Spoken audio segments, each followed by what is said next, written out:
Hello friends, कैसे हो आप सब लोग। तो आज हम एक नई स्टोरी स्टार्ट करने वाले हैं। ये एक लव स्टोरी है। स्टोरी का नाम है किस्मत वालों को मिलता है सच्चा प्यार। तो चलिए इस स्टोरी को स्टार्ट करते हैं। नमन न्यूयॉर्क अपने बिजनेस मीटिंग के लिए गया था और अब वहाँ का सारा काम खत्म करके आज इंडिया लौटा था। नमन मुंबई एयरपोर्ट पर इंतजार कर रहा था अपने ड्राइवर का, क्योंकि उसके ड्राइवर ने बोला था कि वो एयरपोर्ट पिक करने आने वाला है। काफ़ी टाइम हो गया था लेकिन वो नहीं आया और ना ही उसका कॉल लग रहा था। कुछ देर बाद नमन का फ़ोन भी स्विच ऑफ हो गया क्योंकि चार्ज नहीं था। इंतज़ार करते करते बहुत टाइम हो गया था तो नमन ने सोचा कि वो टैक्सी से चला जाए। फिर वो अपना सारा सामान लेकर एयरपोर्ट से बाहर निकला और टैक्सी की राह देख रहा था कि कोई आए। तभी एक टैक्सी आते देख नमन ने उसे हाथ दिखाकर रोका और जैसे ही बैठने गया तो एक लड़की दूसरे साइड से टैक्सी में बैठ गई।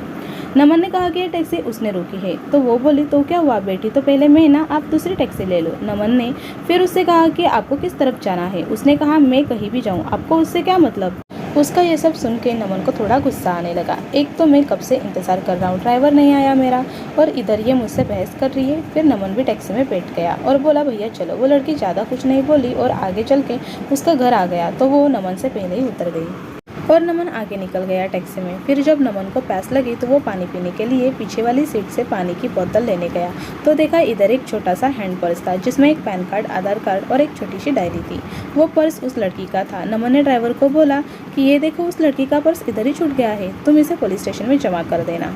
फिर वो ड्राइवर बोलने लगा कि नहीं साहब, मैं नहीं पढ़ना चाहता ये पुलिस के चक्कर में। वो 10 सवाल पूछते हैं, बार बार पुलिस स्टेशन बुलाते हैं। मैं ठहरा एक ड्राइवर, दिन भर गाड़ी चला के कुछ पैसे कमाता हूँ। अगर पुलिस स्टेशन के चक्कर ही काटते रह गया तो खाऊंगा क्या। साहब ये काम आप ही कर दो, आप पुलिस स्टेशन जाके जमा कर देना। फिर नमन ने सोचा ठीक है, मैं एक जिम्मेदार नागरिक होने के कारण ये तो कर ही सकता हूँ।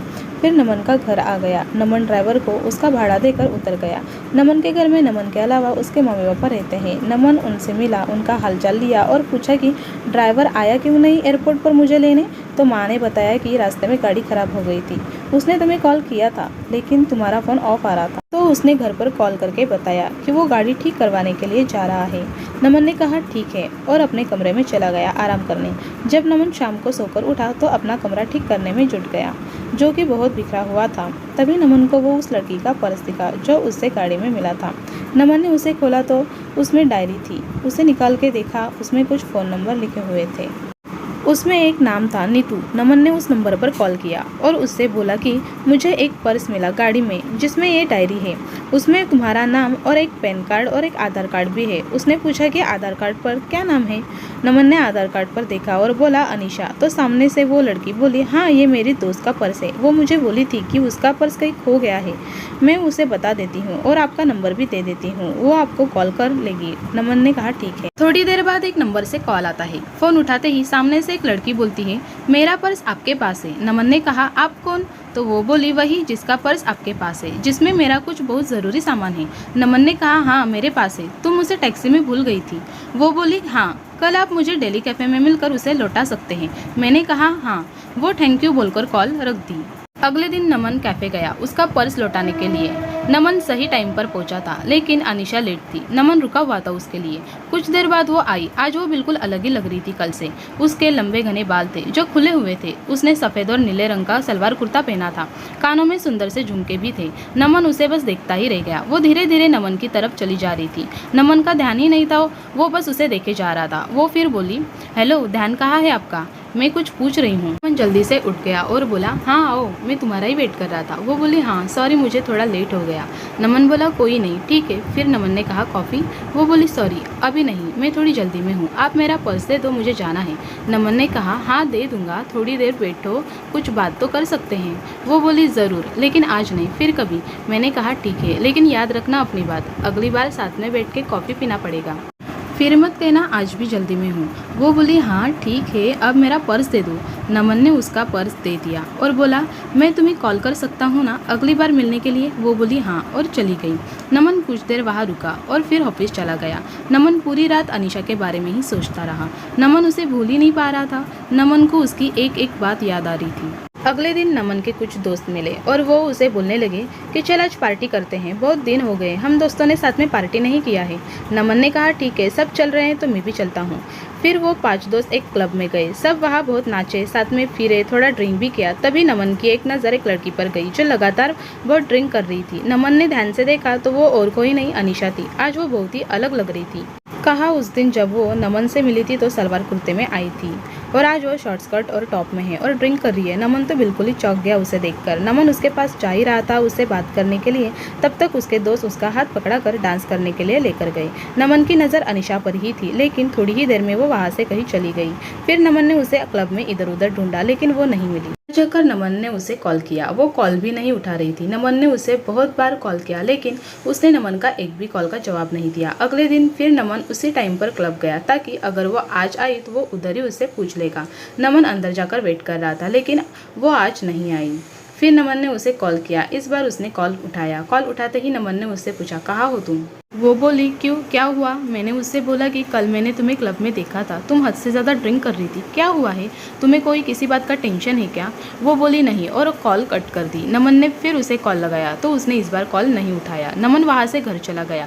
घर आकर उसने अनीशा को मैसेज किया कि अगर तुम्हें किसी बात का टेंशन है तो मुझे बता सकती हो। उसका कोई रिप्लाई नहीं आया। 2-3 दिन हो चुके थे, अभी तक अनीशा ने कुछ नहीं कहा था। नमन ने फिर अनीशा को कॉल किया। उसने कॉल उठाया। नमन ने बड़े आराम से बोला कि तुमने कुछ रिप्लाई नहीं दिया मेरे मैसेज का। वो चुप ही थी। नमन ने फिर बोला, ऐसे चुप मत रहो, कुछ बोलो, कुछ परेशानी हो तो बताओ, मैं तुम्हारी मदद कर सकता हूँ।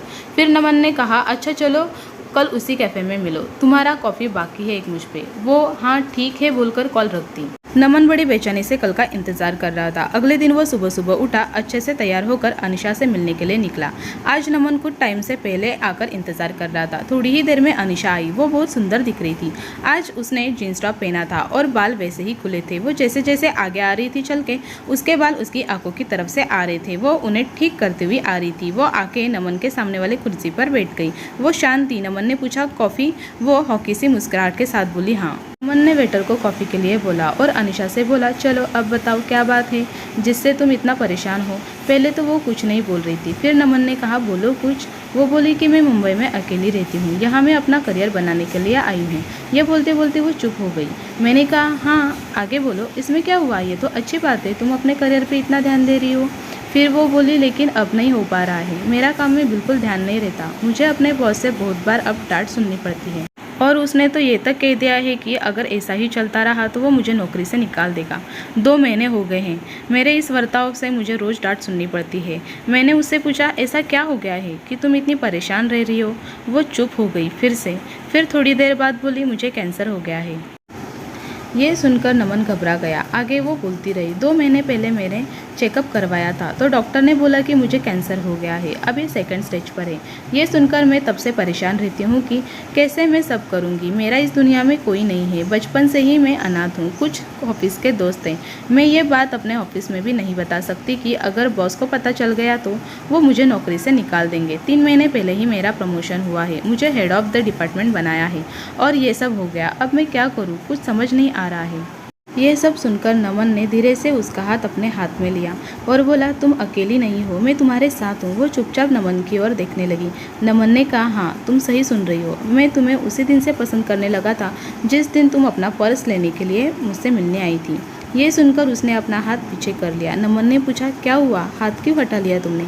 वो बोली, नहीं ये सब ठीक नहीं है, मेरी ज़िंदगी का ही भरोसा नहीं है और मैं तुम्हें मेरी वजह से कोई परेशानी नहीं दे सकती। नमन ने उसे प्यार से समझाया कि नहीं, तुम मुझे कोई परेशानी नहीं दे रही हो, मैं तुम्हारा ध्यान रखना चाहता हूँ, तुम्हें अपने ज़िंदगी का हिस्सा बनाना चाहता हूँ, मैं हमेशा तुम्हारे साथ रहूँगा, कभी तुम्हें अकेला नहीं छोड़ूंगा। वो बोली, नहीं तुम समझो, कल को पता नहीं मैं रहूँ या ना रहूँ, तुम क्यों खुद को किसी की परेशानी में डाल रही हो। नमन ने उसे बहुत समझाया लेकिन वो नहीं मानी और चली गई। नमन उसके पीछे गया, उसका हाथ पकड़ के रोका और उससे कहा, तुम्हें कभी भी किसी भी ज़रूरत हो तो हमेशा मैं तुम्हारे साथ रहूँगा। और फिर अनीशा चली गई। नमन उससे रोज उसका हाल पूछता था। वो डॉक्टर के पास चेकअप के लिए गई कि नहीं, टाइम पर दवाइयाँ ले रही है कि नहीं। उस दिन के बाद नमन ने कभी उसे अकेला महसूस होने नहीं दिया। नमन उससे रोज फोन पर बात करता था, उसका हालचाल पूछता था। 4 महीने हो चुके थे ऐसे बात करते करते। एक दिन शाम को फोन पर बात करते करते अनीशा बेहोश हो गई। नमन उसे पुकारता रहा लेकिन वो कुछ नहीं बोल रही थी। नमन तुरंत उसके घर जाने के लिए निकल गया। उधर पहुंचा तो देखा कि अनीशा के घर पर कोई नहीं था। फिर उसके पड़ोसियों से पता चला कि वो उसे हॉस्पिटल लेकर गए हैं। मैं तुरंत हॉस्पिटल पहुंचा। इंक्वायरी डेस्क पर उसके बारे में पता किया और उसके रूम की तरफ गया। वह 2-3 लोग खड़े थे जो अनीशा को हॉस्पिटल लेकर आए थे। नमन उनसे पूछा कि क्या हुआ अनीशा को, तो वो बोले कि अनीशा अपने घर में बेहोश हो गई थी। वो तो उसके घर का थोड़ा दरवाज़ा खुला था तो एक बच्चे का बॉल खेलते खेलते उसके घर में चली गई, तो हमने जाकर देखा वो बेहोश पड़ी थी। अनीशा अकेली रहती है यह, तो हम उसे हॉस्पिटल लेकर आए। तभी आईसीयू से एक डॉक्टर बाहर आई और बोले अनीशा की हालत खराब है, हमें उसका ऑपरेशन करना पड़ेगा। नमन ने पूछा ऑपरेशन के बाद अनीशा बिल्कुल ठीक हो जाएगी ना? डॉक्टर ने कहा अभी कुछ बोल नहीं सकते। नमन ने कहा डॉक्टर आप ऑपरेशन की तैयारी कीजिए और पैसे की बिल्कुल फिक्र ना करें। ये सुनकर डॉक्टर चले गए। पूरे 5 घंटे बाद ऑपरेशन रूम से डॉक्टर बाहर आए। नमन जल्दी से डॉक्टर के पास गया और पूछा अनीशा कैसी है? डॉक्टर ने कहा ऑपरेशन सक्सेसफुल हुआ है, घबराने की बात नहीं है कुछ। नमन के जान में जान आई। उसने पूछा क्या मैं अनीशा से मिल सकता हूँ? डॉक्टर ने कहा अभी नहीं, कुछ देर बाद। नमन ने कहा ठीक है। फिर नमन बाद में अनीशा से मिलने गया। वो नमन को देखकर रोने लगी। नमन उसके पास बैठा था। उसने कहा कि बोला था ना मैंने, मैं हमेशा तुम्हारे साथ रहूंगा। ये सुनकर अनीशा और रोने लगी। नमन ने उसे चुप कराया और कहा अभी अभी तुम्हारा ऑपरेशन हुआ है, ऐसे में तुम्हें रोना नहीं चाहिए। हम दोनों बहुत देर तक एक दूसरे का हाथ पकड़कर बैठे थे।